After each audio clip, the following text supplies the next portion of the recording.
안녕하세요. 승리한상 가족 여러분, 그리고 강성성경연구원 여러분, 오늘은 사도행전 9장 10절에서 22절 말씀을 내 이름을 전하기 위하여 택한 나의 그릇이다 라는 제목으로 함께 말씀을 나누도록 하겠습니다.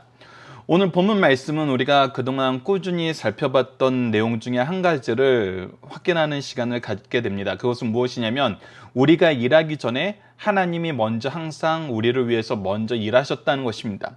그래서 우리가 인생을 살면서 가장 중요하게 여기는 것 중에 하나가 무엇이냐면, 하나님이 나를 위해서 준비해 놓은 것이 무엇인지 아는 것입니다. 특히 나를 위해서 준비한 일꾼들이 누구인지 아는 것입니다.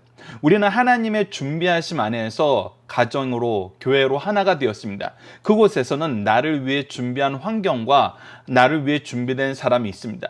가정에서는 우리 부모님이 대표적일 것이고, 교회에서는 영적인 지도자가 대표적입니다. 그래서 우리가 영생의 말씀을 누구에게 배워 누구에게 가르칠 것인가 라고 했을 때, 이 두 가지 안에는, 배우는 사람과 가르치는 사람 안에는 하나님의 준비하심이 있습니다. 배우는 사람 입장에서는 나를 위해서 가르쳐주는 사람이 준비되어 있습니다. 또 가르치는 사람 입장에서는 내가 그에게 은혜를 전해야 될 하나님이 나에게 맡긴 영혼들이 있는 것입니다. 이것은 모두 하나님의 준비하심 속에서 만남이 이루어지는 것입니다. 오늘 본문 말씀은 바로 사도 바울과 아나니아가 어떻게 하나님 안에서 준비되어 있는지를 보여줍니다. 10절 말씀을 봅시다. 이제 다메섹 도상에서 예수 그리스도를 만난 바울은 이 다메섹으로 들어가서 기도하고 있었습니다. 그리고 그때 예수님께서 이 아나니아를 찾아와서 그를 준비시키신 예수님께서 아나니아를 사울에게 보내려고 합니다. 자, 10절 봅시다. 그때 다메섹에 아나니아라 하는 제자가 있더니, 여러분도 우리가 분명히 알아야 되는 건, 이 제자가 있다는 건 무슨 뜻입니까? 누군가를 통해서 예수님의 제자가 되었다는 거예요. 즉 아나니아도 하나님의 준비하심 속에서 예수 그리스도를 믿을 수 있었고, 그가 이 다메섹에 이미 자리 잡고 있게 하셨다는 거예요. 주께서 환상 중에 불러 이르시되 아나니아 하시거늘 대답하되 주여 내가 있나이다 하니 라고 얘기합니다. 그리고 찾아오셔서 아나니아에게 얘기하기 시작합니다. 11절을 보시다. 주께서 일어나 직가라 하는 거리로 가서 유다의 집에서 5사람 사울이라 하는 사람을 찾으라. 그가 기도 중이니라.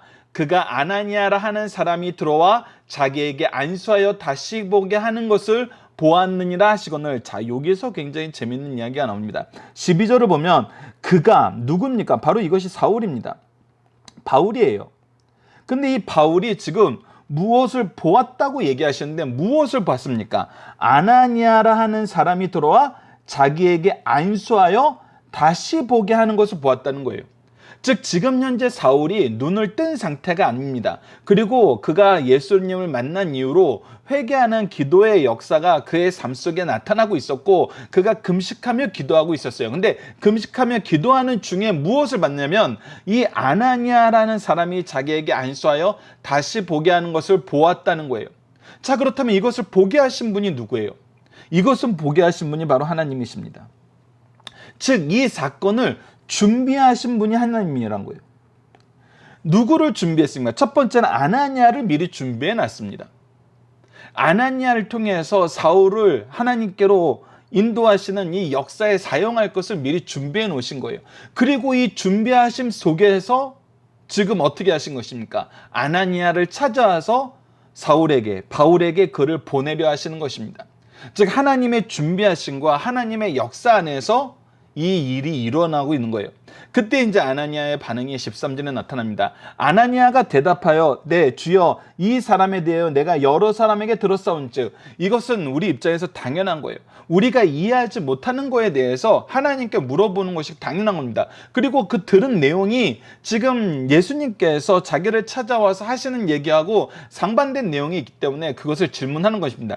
무엇이었냐면, 그가 예루살렘에서 주의 성도를 적지 않게 해를 끼쳤다 하더니 여기서도 주의 이름을 부르는 모든 사람을 결박할 권한을 대제사장들에게서 받았다 하니라 하거늘 이르. 즉 지금 사울이 어떤 과정을 겪어왔고 어떤 과거가 있고, 그 과거 안에서 우리에게로 온 이유를 지금 아나니아는 알고 있어요. 근데 이런 사람에게 무엇하라고 한 거냐면 안수하라고 한 것입니다. 안수한다는 것은 무엇이에요? 하나님의 일꾼으로 세우시는 역사를 이루시겠다는 거예요. 즉 지금 완전히 반대쪽에 있는 사람을 어떻게 예수님의 역사에 하나님이 무엇인가를 맡기기 위해서 일하시는 이 안수를 통해서 그리스도의 제자가 되게 하겠냐는 거예요. 이것이 지금 이해가 안 되는 것입니다. 그때 예수님께서 뭐라고 얘기하십니까? 15절 봅시다. 주께서 이르시되 가라 명령하시는데, 명령하시면서 뭐라고 얘기하시며, 이 사람은 내 이름을 이방인과 임금들과 이스라엘 자손들에게 전하기 위하여 택한 나의 그릇이다 라고 얘기해요. 자, 그릇이다라는 표현은 무엇이 있습니까? 나의 소유라는 거예요. 나의 소유로서 내가 어떤 일을 맡길지 어떻게 했다는 거예요. 미리 작정하였고 이 작정한 대로 준비시키셨다는 거예요. 자, 여기서 우리가 알아야 되는 것이 너무나 많습니다. 꼭 기억해야 되는 것이 너무나 많아요. 지금 아나니아도 현재의 모습에 사울은 처음 만나는 거예요. 사울 입장에서도 지금 예수님을 만날 줄은 꿈에도 생각 못했고 이렇게 부르심을 받을 줄은 생각도 못했어요. 근데 지금 이 역사가 지금 현재 시작된 것이 아니라는 거예요. 이 현재 시작된 것이 아니라 미리 하나님의 계획 안에서, 하나님의 작정 안에서, 하나님의 역사 안에서 이것이 계획되고 준비되어 왔다는 거예요. 우리가 인생을 살면서 가장 정말 놀랍게 여기는 과정 중에 하나가 이것입니다. 하나님이 나를 부르시고 나를 구원하시고 나를 사용하시고 나를 통해서 무슨 일인가를 하려고 하시는 것을 딱 깨달았을 때, 그 전에는 전혀 그냥 나는 흘러가는 대로 살았어. 나는 그냥 환경에 주어진 대로 살았어. 아니면 때로는 왜 나에게만 이렇게 특별한 이런 상황을 경험하게 하시는 것이지? 왜 나는 이런 인생을 살게 되었지? 왜 일반적인 것이 아니라 좀 다르지? 혹은 개인적으로 생각할 수도 있어요. 나는 자꾸 이렇게 살고 싶은데 왜 하나님은 자꾸 나를 저렇게 살게 하셨을까? 물론 이것을 바울처럼 전혀 인식하지 못한 경우도 있어요. 나는 열심히 살았고 내 환경에서 많은 것을 경험하면서 살았어. 근데 이것이 나중에 보니까 다 무엇이었던 거예요? 하나님이 나를 하나님의 목적에 맞게 쓰시려고 나를 위해 준비해 놨던 것이라는 거예요. 어렸을 때 신앙생활 했던 사람들도 갑작스럽게 이제 커서 하나님을 어떤 계기로 인해서 믿게 된 사람들도 그들의 인생에서 이것을 경험하게 될 때 어떤 생각을 하게 될까요? 어떤 생각을 하게 됩니까? 여러분들 중에서도 이런 경험이 있을 거예요. 저도 그래요. 왜 목회자의 가문에서 몇 대째 이어오는 신앙의 가문에서 자라게 하시고 왜 항상 교회의 중심으로 생활을 하게 하셨을까? 그리고 어떻게 이렇게 말씀을 꾸준히 연속 강해 설교하시는 아버지를 통해서 이 일을 돕게 만드셨을까?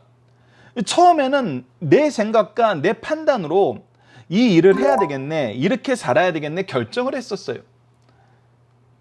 근데 지금 이렇게 말씀을 나누는 직분을 맡겨주셨을 때에는 과거의 나의 삶이, 나의 가문의 삶이, 나의 가문의 역사가, 우리 아버지의 삶이, 그리고 내 어린 시절이, 그리고 때로는 내가 방황하면서 이리저리 이해하지 못했던 모든 것들이 다 하나님의 계획하심과 미리 준비하심 속에서 내가 그분에게 이끌려서 그분의 보호하심 안에서 자라왔구나.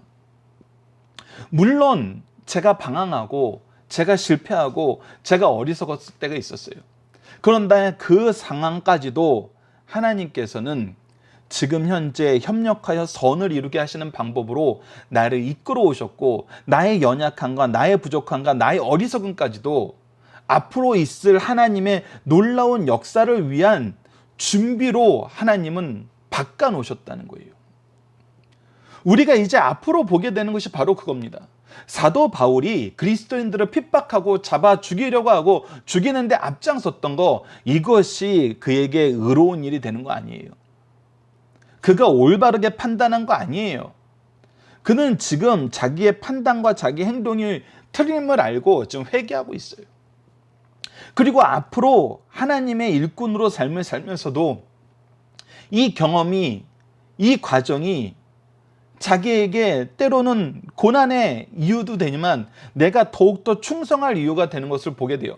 그래서 잘못한 걸 미화시키지는 않지만 이 잘못의 역사가 하나님의 일을 더 온전히 하고 바르게 하고 끝까지 하게 하는데 하나님이 쓰실 수 있는 양분으로 바꿔주셨다는 걸 경험하고 오히려 더 감사하고 더 겸손하게 되었던 것을 우리가 앞으로 사도 바울이 이 선교의 역사에, 사도행전의 역사에 기록된 내용을 통해서 확인하게 됩니다. 그러니까 이것이 너무나 놀라운 거예요. 그럼 도대체 하나님이 언제부터 우리를 위해서 일하셨을까? 그것이 우리가 지난 시간에도 나눴던 이 갈라디아서 말씀과 에베소서 말씀이 있습니다. 갈라디아서 1장 15절 말씀 다시 한번 봅시다. 우리 지난 시간에도 봤는데, 그러나 내 어머니의 태로부터 나를 택정하시고 그의 은혜로 부르시니가, 내가 이미 뱃속에 있었을 때부터 하나님께서는 작정하시고 나를 그 은혜 가운데서 살게 하시고 은혜 가운데로 부르시고 하나님의 은혜의 역사 속에서 나를 세우셨다는 겁니다. 그리고 에베소서 1장 4절로 7절은 우리가 지난 시간에 봤던 것처럼 더 놀라요. 곧 창세 전에, 이 모든 것이 하나님이 창세 전에 계획해 놓으신 거란 거예요. 그래서 앞서 제가 저의 가문의 역사를 통해서도 얘기했던 것처럼 우리 가문의 역사가 정말 나를 지금 현재 이렇게 쓰시기 위한 하나님의 준비하심과 인도하심 속에서 이렇게 자라게 하셨다는 거예요. 그러면 이제 우리가 기대하고 바라보는 게 달라집니다. 나를 쓰시기 위해서 내가 태어나기 전부터 우리 가문을 인도하시고 이 인류의 역사가 시작하기 전부터, 창세 전부터 그리스도 안에서 우리를 택하시고 준비하시고 그 준비하신 대로 역사하셨던 하나님께서 나를 이렇게 인도하셨다면 이제 나의 자녀에게, 나의 제자들에게, 나를 통해서 이렇게 신앙 고백을 하고 하나님을 믿게 되는 모든 사람들에게는 얼마나 더 놀랍게 역사하실 거냐는 거예요. 그래서 우리가 대가 거듭할수록, 대가 더 뒤로 갈수록 더 큰 은혜와 더 큰 승리의 역사들이 쌓여서 정말 믿음의 명문가로서 은혜가 넘치는 가문으로서 성장하게 된다는 것입니다.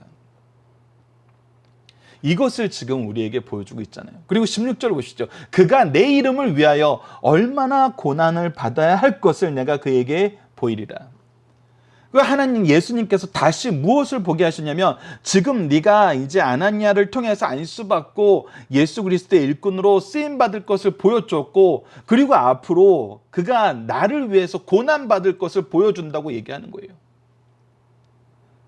그러나 이 고난을 보임과 동시에 또 무엇도 보여줘요. 고난 가운데 반드시 승리하는 역사를 보여주잖아요. 그래서 아나니아가 먼저 이제 무엇을 합니까? 이 하나님의 준비하심 속에서, 작정하심 속에서 자기를 통해서 사도 바울을 안수하기로 계획하신 예수님의 뜻에, 주님의 뜻에 복종하여서, 순종하여서 나아가게 됩니다. 17절 봅시다. 아나니아가 떠나 그 집에 들어가서 그에게 안수하여 이르되 형제 사울아라고 합니다. 자, 지금 사울과 아무런 관계도 없었어요. 오히려 서로는 적대적인 입장에 있었어요. 엄밀히 말하면 적대적인 입장이 아니라 정말 요즘 말로 하면 갑과을이었어요. 그냥 약탈자와 그냥 연약한 일반 시민이었어요. 근데 이 위치가 아무런 것도 있지 않았는데 어떻게 됐냐면 형제의 관계로 변했다고 선언을 하고 있어요. 아무런 교제도 없었는데 어떻게 형제라고 합니까? 이것은 무엇을 인정한 거예요? 바로 하나님께서 미리 계획하시고 준비하신 대로 역사하시는 하나님의 준비하심과 역사하심에 내가 무릎 꿇었기 때문에 내 생각과 내 판단과 내 환경보다 하나님의 인도하심을 인정하였기 때문에 형제 사울아라고 고백할 수 있는 것입니다. 자, 보십시오. 우리에게 승리의 역사가 있을 때는 하나님의 계획하심과 미리 준비하심과 역사하심에 우리가 순종할 때 우리에겐 승리의 역사가 일어납니다. 앞으로 어떤 역사가 일어나는지 보십시오. 형제 사울아, 주고 내가 오는 길에 나타나셨던 예수께서, 네가 지금 다메섹 도상에서 오면서 만났던 그 예수께서 나를 보내어 너로 다시 보게 하시고 성령으로 충만하게 하신다. 하나님의 역사로 은혜로 충만하게 하신다 라고 하시니, 그리고 이것은 무엇과도 일치해요. 사울에게 미리 보여줬던 이 역사도 일치된 이 역사 안에서 이제 너도 이것을 경험하게 되는 거라는 거예요. 예수님의 준비하심 속에서 우리가 하나 되는 거, 우리가 그의 일꾼으로 온전하게 되는 거, 그의 성령을 통해서 하나님의 나라의 일을 담당하게 되는 것을 이제 확인하게 된다는 거예요. 그 얘기를 하니 어떻게 됐어요? 즉시 사울의 눈에서 비닐 같은 것이 벗겨져 다시 보게 된지라. 자, 그러니 이제 뭐 하게 됩니까? 일어나 세례를 받고, 세례를 받는다는 뭐예요? 그리스도의 제자가 되겠다는 거예요. 그리고 음식을 먹으며 강건하여져서 이제 무엇에 포커스를 두겠다는 거예요. 그가 안수를 받았어요. 세례를 받았어요. 이제 나에게 맡겨진 사명에 포커스를 두는 거예요. 그의 사명이 뭐예요? 바로 아나니아를 통해서 전할 수도 있고 예수님께서 직접 말씀하실 수도 있어요. 내 이름을 이방인과 임금들과 이스라엘 자손들에게 전하기 위해서 내가 택했다는 거예요. 그러면 그는 이제 앞으로 무엇을 해야 돼요? 이방인과 임금들과 이스라엘 자손들에게 예수 그리스도의 복음을 전해야 돼요. 그러기 위해서 그가 음식을 먹으며 강건하여진 거예요. 그리고 사울이 다메섹에 있는 제자들과 함께 며칠 있을 때, 그리고 그들과 성도의 교제를, 교회 안에서의 신자의 교제를 나눈 거예요. 그리고 어떻게 해요? 즉시로 여러분들 이 말씀에 우리가 이제 이 모든 것을 하나님이 준비하셨습니다 라고 얘기할 수밖에 없는 거예요. 그가 인생을 살면서 가말리엘 문회에서 열심히 말씀을 배우고 바리새인으로 살고, 정말 유대인으로서는 가장 높은 교육과 가장 다양한 교육을 받으면서 살았어요. 로마 시민권자로 살았고 히브리의 정통한 교육을 가장 많이 누린 사람으로 살았어요. 이것이 자기 인생에서는 이전에는 어떻게 해석됐을지 한번 여러분들 상상을 해보십시오. 우리가 지금은 우리가 많이 이제 우리의 신장이 올라가서 그렇게까지 생각 안 하는 분들도 계시지만, 그리고 실제로 그런 사람들이 지금 코로나 전국에 많이 들어와서 오히려 이 대한민국 시스템에서 보호받길 원하는 그 모습도 보여서 예전과는 좀 다르지만, 여러분들 우리가 항상 보십시오. 만약에 미국 시민권과 한국 시민권을 동시에 가지고 있는 이중국적자라면은, 물론 이것을 한국 정부에서 완전하게 인정하진 않은 것 같고, 뭐 인정했다 해도 이제 어느 순간에는 이제 선택을 해야 되는데, 그러면서도 한국에서 굉장히 정통한 교육을, 엘리트 코스의 교육을 다 받고 모든 사람들에게 인정받고, 그 능력을 딱 보면은 저 사람은 정말 우리가 인정할 만해, 저 사람이 맡은 일은 정말 뭐든지 잘 돼, 그래서 우리에게 정말 좋은 사람이야 라는 이 인정을 받고 중요한 일들을 척척척척 수행해내는 사람이었어요. 그러면 우리가 봐도 저렇게 일 잘하는데 미국 시민권까지 가지고 있어? 그러면 이 사람은 한국에서만 커야 되는 것이 아니라 미국에 가서도 더 큰 일을 하고 지금 현재 하는 일보다 더 중요한 일을 할 수 있겠네, 그러면서 그런 쪽으로 권유하는 사람이 될 수도 있을 거예요. 그래서 뭐 정치적으로나 경제적으로나 어떤 종교적으로나 어떤 면이든 지금 현재 그냥 일반적인 이런 일 하지 말고 좀 더 큰 일을 해보지 않을래? 그래서 어떤 사람은 뭐 정치권에서도 이제 권유도 할 수도 있고, 아니면은 정부 어떤 고위직으로도 이렇게 스카우트 할 수도 있고, 아니면 어떤 기업에서 더 좋은 기회를 제시해서 더 많은 일을 할 수도 있을 거예요. 그러면 그때 일반 사람이라면 어떻게 생각합니까? 야, 정말 내가 이런 환경에서 자란 게 복이구나, 이런 환경에서 자라지 않았더라면 나는 이렇게 큰 일을 할 수 있는 기회라든지, 아니면 이런 환경을 조성받지 못했더라면 내가 지금 현재 사는 삶이나 지금 현재 바라보는 꿈들을 내가 실천하지 못했을 텐데 참 나 복받은 것 같다, 이렇게 생각했겠죠. 그러니까 내가 지금 현재 있는 위치가 앞으로 더 다양하고 사람들이 더 칭송하고 사람들이 더 중요하게 여기는 일을 할 수 있는 기회의 토대로 생각했을 거예요. 사실 우리가 현실을 사는 삶의 모습이 이거거든요. 내 지금 환경이 더 좋은 것을 이루기 위한 어떤 토대적인 것으로 보는 경우가 많잖아요. 우리가 왜 공부를 해서 대학에 가라 그럽니까? 더 많은 기회를 얻기 위해서잖아요. 더 다양한 일, 더 좋은 일, 우리가 보기에 더 중요한 일, 더 좋은 일, 더 편안한 일을 할 수 있는 어떤 토대라고 생각하기 때문에 우리가 열심히 공부해서 더 좋은 곳으로 진학하라 그러잖아요. 근데 지금 현재 사도 바울에게는 이것이 무엇이었어요? 그가 정말 이 시대에 정말 굉장히 특이한 배경과 그런 교육, 그런 능력을 소유하고 있었어요. 근데 그것이 무엇하기 위해서라고 예수님께서 선언하고 있어요. 내 이름을 이방인과 임금들과 이스라엘 자손들에게 전하기 위해서 택한 나의 것이다 그러고, 이 모든 것을 통해서 그가 얼마나 고난을 받아야 할 것을 보이신다고 얘기했어요. 즉 우리의 삶은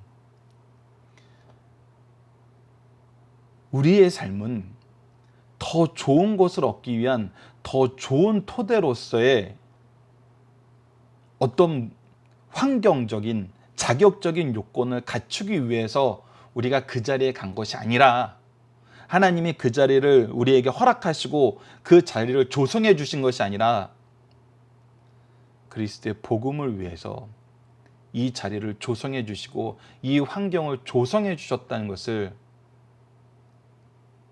결국 사울은 깨닫게 된 겁니다. 그래서 그의 모든 과거의 행적이, 그의 과거의 모든 경험이, 그가 가문을 통해서 누려왔던 그 모든 것이, 그가 민족을 통해서 누려왔던 그 모든 것이 즉시로 예수님이 하나님의 아들이심을 전파할 수 있는 배경이 되었고 토대가 되었고 역사가 되었다는 것을 알게 되는 거예요. 다른 것을 꿈꾸며 사는, 더 높은 자리를 추구하면서 사는 그것을 이루기 위한 배경과 토대와 역사가 아니었고, 즉시로 각 회당에서 예수가 하나님의 아들이심을 전파할 수 있는 배경과 토대와 역사였다는 것을 깨닫게 되는 것입니다. 여러분들 이 부분을 우리가 아셔야 됩니다. 그래서 참된 그리스도인들은 세상에 내가 선한 영향력을 미친다고 했을 때 세상 사람들이 칭송하고 세상 사람들이 좋아할 만한 일로 나아가는 것을 세상의 선한 영향력이라고 얘기하지 않아요. 내가 현재 있는 이 자리에서 그리스도의 복음을 전하여서 그들이 예수님을 통해서 하나님과 하나 되는 삶을 살게 되었을 때 그의 영혼의 구원의 역사와 구원의 은총이 임하게 되는데 쓰임 받았을 때 우리는 사회에 선한 영향력을 미쳤다고 하는 것입니다. 이제 사도 바울의 삶의 방향과 삶의 내용과 삶의 이유는 완전히 바뀌게 됩니다. 이건 정말 180도 바뀐 것이죠. 그리고 어떻게 됩니까? 21절, 듣는 사람들이 다 놀라 말하되 이 사람이 예루살렘에서 이 이름을, 그가 전하는 이 이름, 예수가 하나님의 아들이심을 전하는 사람들을, 이렇게 부르는 사람들을 멸하려던 자가 아니냐, 여기 온 것도 그들을 결박하여 대제사장들에게 끌고 가고자 함이 아니냐라고 얘기하면서 이상해하죠. 놀라죠. 한마디로 쇼크를 받은 거죠. 이것은 세 가지 입장에 있는 사람들에게 다 쇼크가 되는 겁니다. 사도 바울이 처음에 그랬던 것처럼, 대제사장의 그룹들이 하려고 했던 것처럼 그리스도의 이름을 전하는 자들 다 잡아서 죽여야 된다고 생각했던 사람들에겐 배신감으로 놀랐을 거예요. 아니면 이 일에 대해서 제3자적인 입장을 취했던 사람, 어느 것이 좋은지 모르는 판단을 유보했던 사람에게도 이런 급격한 변화는 무엇이지라고 이상하게 열리고 놀랐을 거예요. 그리고 그리스도인이었던 사람들도 놀랐을 거예요. 아니, 어떻게 이제 회심한 지 얼마 안 된, 조금 전까지만 해도 신앙적으로 무장이 되어서 철저하게 예수 믿는 자들은 죽여야 된다고 했던 사람이 어떻게 이렇게 잘 전할 수 있냐는 거예요. 하나님의 준비하심과 역사하심에 놀랐을 거예요.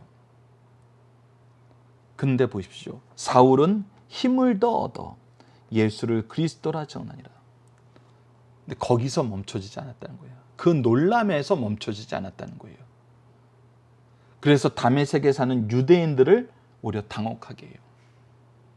놀라움을 넘어 당혹하게 돼요. 왜 당혹해졌을까요? 이 태도의 변화에서만 당혹해진 것이 아니에요. 힘을 더 얻어 예수 그리스도를 증언하였다고 그랬어요. 증언하였다는 건 뭐예요? 단순히 자기의 삶이 변화되었다는 데에서 끝나는 것이 아니에요. 예수께서 왜 그리스도이신지, 왜 하나님의 아들이신지를 그가 분명하게 설명할 수 있었다는 거예요. 어떻게 그것이 가능했어요? 그는 전통 유대 교육을 받고 성경에 철저하게 순종하는 바리새인적인 삶을 살았던 사람입니다.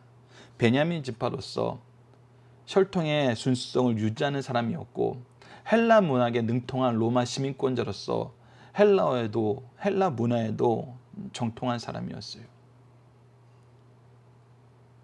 그래서 왕들 앞에서, 총독들 앞에서도 능히 그의 생각을 논리정연하게 얘기할 수 있었습니다. 근데 그가 말씀을 통해서, 역사를 통해서, 나타났던 사건들을 통해서 예수를 그리스도라 증언하게 되니 누구도 이 증언에 반론을 제시할 수 없는 것입니다. 그렇기 때문에 유대인들이 당혹하게 되는 것입니다. 여러분들, 이것이 사도 바울이 뛰어나서라고 이루어지는 일이라고요? 물론 뛰어난 부분이 있습니다. 그러나 그가 즉시로 더 힘을 얻어 할 수 있었던 이유는 뭐예요? 하나님의 준비하심과 그 준비를 이루시는 하나님의 은혜의 역사가 함께 있었기 때문입니다. 그리고 그 은혜의 역사에 순종했던 두 인물을 통해서, 아나니아와 이 사울을 통해서, 바울을 통해서 이 역사가 드러나게 되는 거예요. 하나님의 역사가 이루어지는 거예요. 하나님의 뜻이 이루어지는 것입니다. 우리가 이 세상을 이기는 것은, 내가 잘나서 이겨지는 경우는 성경에 기록이 없습니다. 성경에 기록이 없어요. 내가 잘나서 세상을 이기는 일은 우리 그리스도인들에게 절대 없습니다. 교회가 정치적인 역량, 사회적인 역량, 경제적인 역량 다 동원해도 절대 세상 이기지 못합니다. 우리가, 교회가, 성도가 세상을 이기는 방법은 딱 하나입니다. 우리가 이 세상을 정말 잘 사는 방법은 딱 하나입니다. 그것은 하나님의 계획하심 속에서, 하나님의 준비하심 속에서 내가 어떻게 커왔고 나를 통해서 이루시고자 하시는 하나님의 뜻이 무엇인지 알고 그 일을 위해 우리가 순종했을 때입니다. 하나님의 뜻에 순종했을 때예요. 하나님의 준비하심에 순종했을 때예요. 그래서 우리가 이 시대에 나를 위한 하나님의 준비하심이 무엇인지, 이 준비하심을 통해서 나를 통해서 계획하신 것이 무엇이고, 이루기 위해서 계획하신 것이 무엇이고, 나에게 주어진 사명이 무엇인지 아는 것이 너무나 중요하다는 것입니다. 우리는 이 일에 계속 질문을 해야 됩니다. 그리고 이 일을 이루어 달라고, 이 일을 깨닫게 하고, 하나님의 계획을 깨닫게 하고, 하나님의 부르심에 순종하게 해달라고 우리가 말씀과 기도로 하나님 앞에 무릎 꿇어야 됩니다. 그때 우리는 이 세상에 감당하지 못하는 믿음으로 승리하게 됩니다.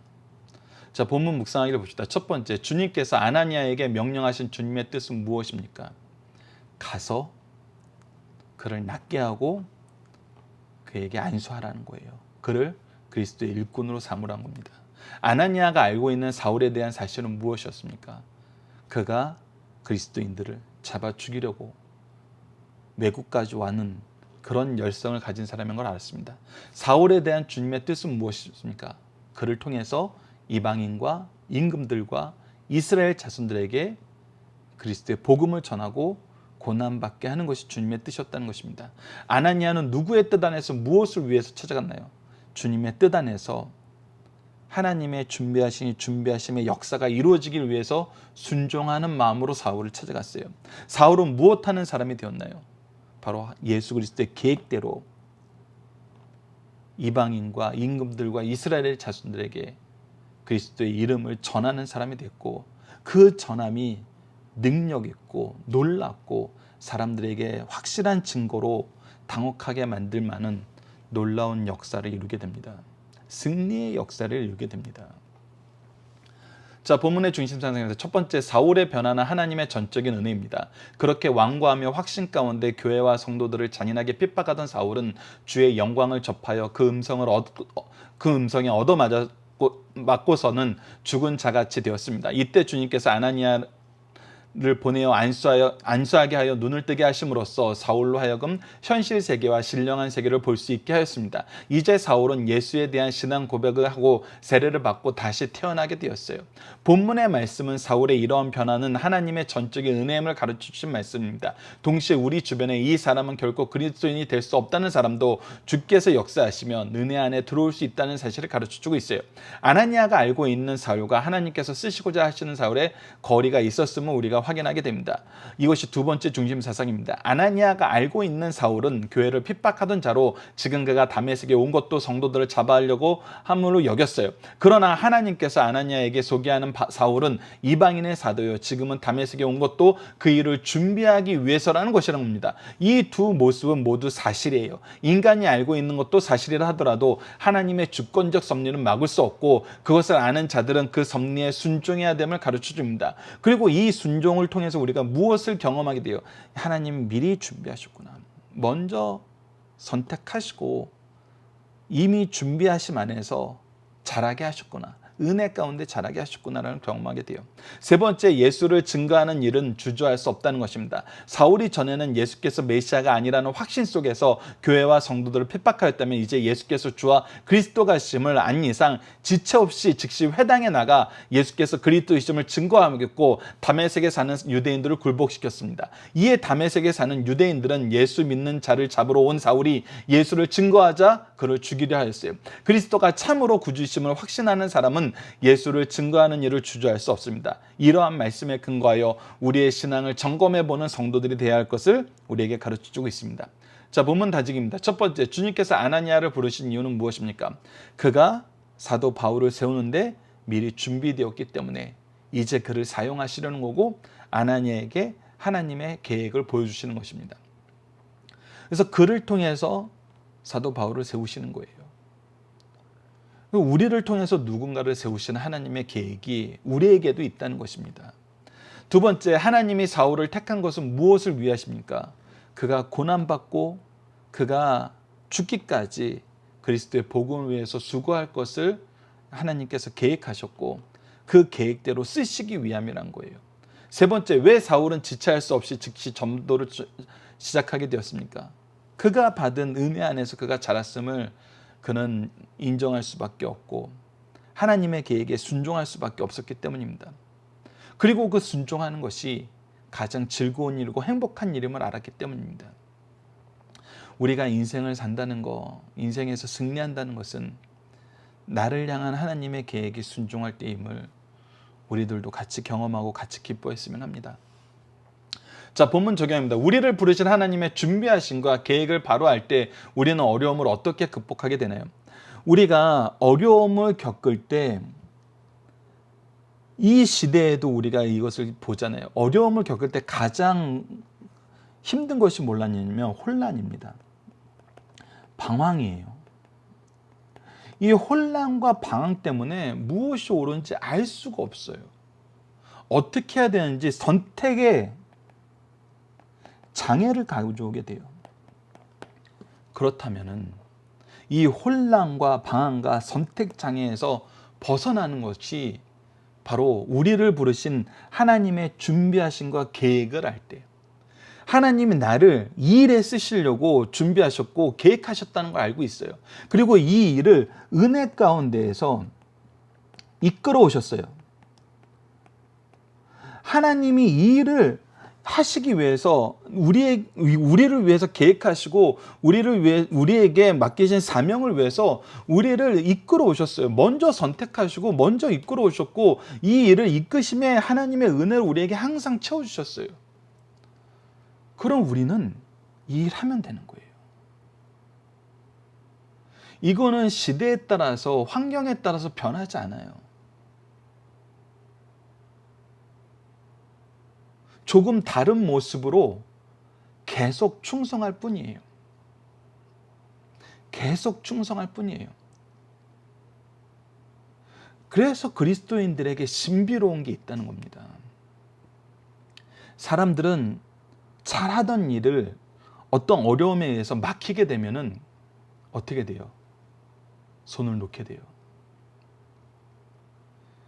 이전에 이 신천지 문제 때문에 되게 많은 소용돌이가 칠 때 한 신천지 전문가가 그 얘기를 하더라고요.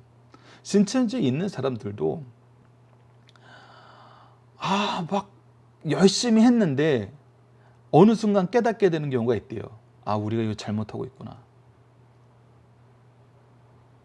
잘못하고 있구나를 깨닫게 되는데 그때는 못 나오는 이유가 내가 했던 모든 것을 부인하고 그렇게 열심히 했던 것을 내가 반복하려니까 못 나오게 됐다는 거예요.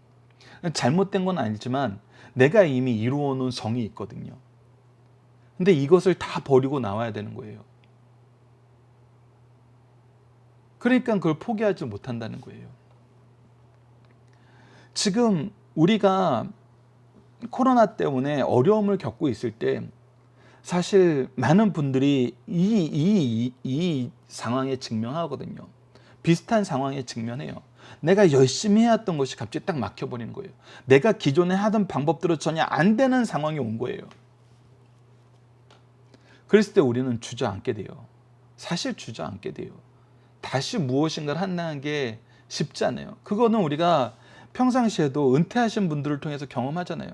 항상 하던 일을 잘 하다가 은퇴를 딱 하고 나면은 이제 더 이상 그 일을 안 하는 거예요. 그러니까 힘들어지는 거예요. 근데 그리스도인들은 그런 경우가 굉장히 적었다는 거예요. 왜? 내 환경만 바뀌었을 뿐이야. 상황이 바뀌었을 뿐이야. 하나님이 나에게 하라 하신 그 일은 계속 진행 중이야. 그러면은 나를 통해서 이 일을 이루시려는 하나님이 환경이 바뀌었다고 너 이거 포기하라 그러지 않은 이상은 이 일을 하게 하시는 하나님의 은혜는 계속 나와 함께하고 있다는 거예요. 그래서 내가 이 일을 계속 할 수 있게 하신다는 거예요. 여러분들은 어떤 특정 부분에 있는 계신 분들을 얘기해서 죄송하지만 목사님들을 보시면 되게 이 일이 여러분들 확인이 돼요. 저희 아버지도 예전에는 은퇴하시면 이렇게 살아야지 하는 게 있었어요. 근데 은퇴 시기가 가까우면 가까울수록 은퇴하고도 하나님이 나에게 맡기신 일이 계속 보이는 거예요. 은퇴해서 상황이 바뀌었지만 하나님의 일을 놓지 못해. 하나님이 나에게 주신 그 일을 놓지 못해. 오히려 더 많이 하게 하세요. 더 많이 하게 하세요. 그러니까 어려운 상황이 와도 혼란하거나 방황하거나 선택장애가 일어나지 않아요. 많은 목사님들이 은퇴하시고 나서도 정말 더 열심히 말씀 사역을 하시는 것을 너무나 많이 봐요. 말씀을 전한다는 것은 내가 은퇴했다고 멈춰질 수 있는 것이 아니거든요. 우리가 복음의 일꾼으로서의 일을 한다는 것은 여러분들 이것은 은퇴가 없어요. 이것이 우리가 평안했을 때에는 좀 힘들 것 같은데 어려운 상황에서 지금 현재 혼란과 방황과 선택장애가 있을 때는 얼마나 마음이 편한지 몰라요, 여러분들. 하나님이 이 일 끝까지 하시게 하기 때문에, 이 일 멈추게 하지 않으시기 때문에, 말씀 전하는 일, 바른 예배를 위해서 헌신하게 하시는 일, 영혼을 구원하게 하시는 일, 절대 멈추게 하지 않으십니다. 근데 이 절대 멈추게 하지 않게 하시는 것을 통해서 우리에게 어떤 축복을 주시냐면, 이 일을 계속할 수 있도록 은혜를 주신다는 거예요. 끝까지 은혜를 주신다는 거예요. 우리가 넘어지지 않게 하고, 걸식하지 않게 하고, 쓰러지지 않게 하신다는 거예요. 주님이 준비하신 그 시간까지. 이것이 바로 우리가 인생을 하나님 안에서 승리하는 인생으로서의 삶을 경험하는 것입니다. 자, 이번 주 공동 기도 제목은 우리를 부르신 하나님의 준비하심, 우리를 사용하시는 하나님의 뜻, 우리에게 주신 하나님의 능력과 열매를 확인하며 충성하는 삶을 살게 해주소서입니다. 충성은 항상 무엇을 동반하나요? 순종을 동반합니다. 충성과 순종하는 삶입니다. 오늘 본문 말씀을 통해서는 잘못된 생각과 행동으로 죄를 더하는 삶을 살았던 바울도, 바울에 대한 사실을 통해 두려움과 의심을 가진 아나니아도 예수 그리스도를 통해 주신 은혜와 하나님의 뜻 안에서 순종하게 되므로 하나님의 뜻을 이루는데 바르게 쓰임받고 회복되고 성장하게 됨을 보게 하시니 감사합니다. 언제 어디서나 특히 어려울 때일수록 하나님의 말씀에 순종하는 삶을 살게 해주시도록 기도하는 우리 승리한 삶 가족 여러분들, 강성 성경 연구원 여러분들에게 기도합니다. 감사합니다.